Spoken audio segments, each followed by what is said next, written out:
17 मई 2026 रात के 9:40 भारत के लाखों मोबाइल फोन की स्क्रीन पर एक ही नाम तेजी से उभर रहा था। इंस्टाग्राम की रील्स, यूट्यूब के शॉर्ट्स, टेलीग्राम चैनल और कॉलेज ग्रुप्स, हर जगह केवल एक चर्चा चल रही थी, कॉकरोच जनता पार्टी यानी सीजीपी। कुछ लोग इसे इंटरनेट का नया मजाक कह रहे थे, कुछ इसे छात्रों का डिजिटल गुस्सा और कुछ लोग इसे आने वाले समय का सबसे खतरनाक सोशल मीडिया ट्रेंड मान रहे थे। सबसे हैरानी की बात यह थी कि सीजीपी कोई असली राजनीतिक पार्टी नहीं थी। न इसका कोई चुनाव चिन्ह था, न कोई रैली, न कोई कार्यालय।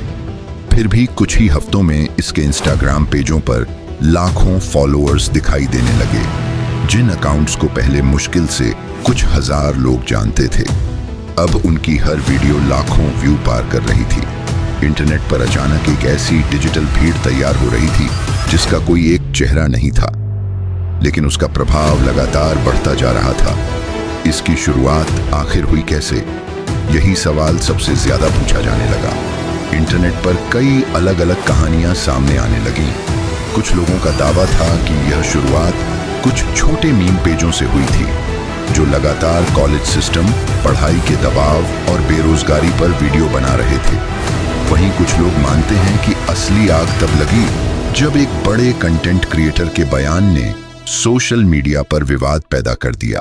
उस बयान के बाद हजारों छात्रों ने कमेंट सेक्शन में अपना गुस्सा निकालना शुरू कर दिया। धीरे धीरे वही गुस्सा मीम्स में बदल गया और फिर उन्हीं मीम्स के बीच पहली बार एक नाम दिखाई दिया, कॉकरोच जनता पार्टी। इंटरनेट की दुनिया में नाम जितना अजीब होता है, उसके वायरल होने की संभावना उतनी ज्यादा होती है। लेकिन इस नाम के पीछे एक सोच भी छिपी हुई थी। कॉकरोच यानी ऐसा जीव जिसे लोग कमजोर और गंदा समझते हैं, लेकिन जिसे खत्म करना लगभग नामुमकिन माना जाता है। चाहे कितनी भी मुश्किल परिस्थिति हो, वह किसी न किसी तरह जिंदा रह जाता है। सोशल मीडिया पर सीजीपी से जुड़े कई लोगों ने इसी प्रतीक को नई पीढ़ी की हालत से जोड़ना शुरू कर दिया। उनका कहना था कि आज का छात्र भी लगातार दबाव में जी रहा है।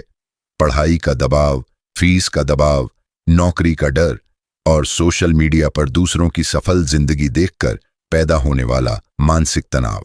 धीरे धीरे यह नाम छात्रों के बीच एक डिजिटल पहचान बनता गया। इंस्टाग्राम बायो में कॉकरोच इमोजी दिखाई देने लगा। कॉलेज के मीम पेज सीजीपी के नाम से वीडियो बनाने लगे।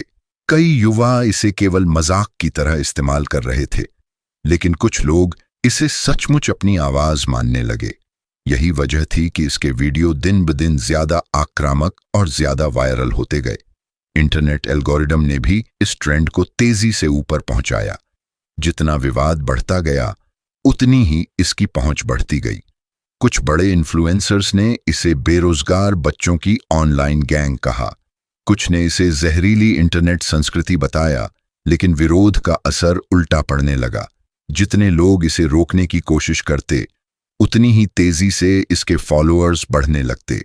इंस्टाग्राम पर कई ऐसे पेज सामने आए जो कुछ ही दिनों में लाखों व्यू हासिल करने लगे। लेकिन असली बदलाव तब दिखाई दिया जब सीजीपी का कंटेंट केवल मीम्स तक सीमित नहीं रहा। अब वीडियो में करियर, स्किल, पैसा, इंटरनेट बिजनेस और डिजिटल दुनिया की ताकत जैसे विषय आने लगे। कई वीडियो में कहा जाने लगा कि आने वाला समय केवल डिग्री वालों का नहीं होगा, बल्कि उन लोगों का होगा जो इंटरनेट को समझते हैं। यही कारण था कि बड़ी संख्या में छात्र इस ट्रेंड से जुड़ने लगे। उन्हें लगने लगा कि कम से कम कोई तो उनकी भाषा में बात कर रहा है। धीरे धीरे सीजीपी के समर्थकों ने खुद को ऑनलाइन आर्मी की तरह पेश करना शुरू कर दिया। इंस्टाग्राम कमेंट सेक्शन में संगठित तरीके से स्पैम होने लगा। जो भी इसके खिलाफ बोलता, उसकी पोस्ट पर हजारों कमेंट दिखाई देने लगते। कुछ लोगों को यह इंटरनेट पर युवाओं की एकता लगी, लेकिन कई लोगों ने इसे डिजिटल भीड़ मानसिकता कहा, क्योंकि जब लाखों लोग बिना किसी आधिकारिक संरचना के एक नाम के पीछे इकट्ठा होने लगते हैं, तब वह ट्रेंड कभी भी अनियंत्रित हो सकता है। इसी बीच कुछ न्यूज पेजों और यूट्यूब चैनलों ने भी इस ट्रेंड पर वीडियो बनाना शुरू कर दिया। किसी ने इसे भारत का पहला मीम आधारित डिजिटल आंदोलन कहा, तो किसी ने इसे इंटरनेट पर पैदा हो रही नई भीड़ बताया।